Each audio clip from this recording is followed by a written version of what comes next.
বিশেষ করে ফেসিবাদের উত্থান যদি সরকার না থেকে পৃষ্ঠপোষকতা দেয়, জনগণ অবশ্যই এক চুল পরিমাণে এই জায়গায় ছাড় দিবে না।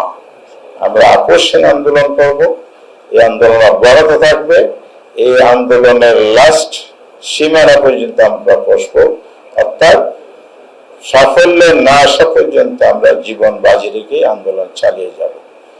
আপনারা জানেন 24 সালের যে 36 জুলাই, এই 36 জুলাইয়ের বর্ষপূর্তি দ্বিতীয় বছরে রূপান্তর হবে।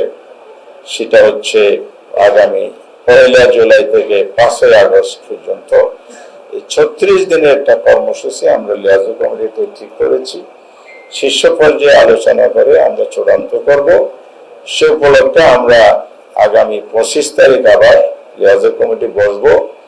আশা করি সেদিন আপনাদের সামনে আমরা 36 দিনের একটা কর্মসূচি ঘোষণা করতে পারব।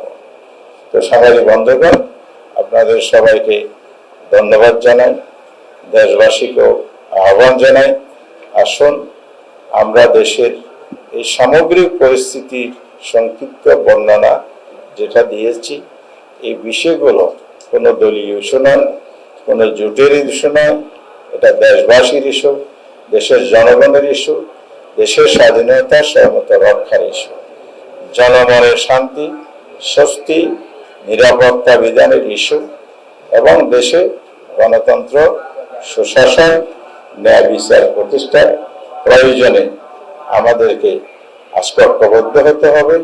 সরকারের ব্যর্থতা যেখানে যা আছে সেটা আমাদেরকে স্পষ্ট করে তুলে ধরতে হবে, যাতে করে সরকারে বুঝতে পারে তাদের দুর্বলতা, সীমাবদ্ধতা, ব্যর্থতা কোথায়।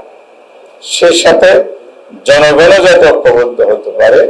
সরকার যদি এভাবে জনগণকে তোয়াক্কা না করে, এই যে গণভোটের রায় বাস্তবায়ন না করে যেটা অপেক্ষা করেছে, প্রতিটি পরদে পরদে যেভাবে জনগণের মনোভাব, অভিমতকে উপেক্ষা করে তাদের দলীয় চিন্তা সিদ্ধান্তকে বাস্তবায়ন করছে, এ ব্যাপারে যে সরকার সঠিক পথে ফিরে না আসে, বিশেষ করে ফেসিবাদের উত্থান যদি সরকার না থেকে পৃষ্ঠপোষকতা দেয়, জনগণ অবশ্যই এক চুল পরিমাণে এই জায়গায় ছাড় দিবে না। আমরা আকর্ষণ আন্দোলন করব, এই আন্দোলন অব্যাহত থাকবে।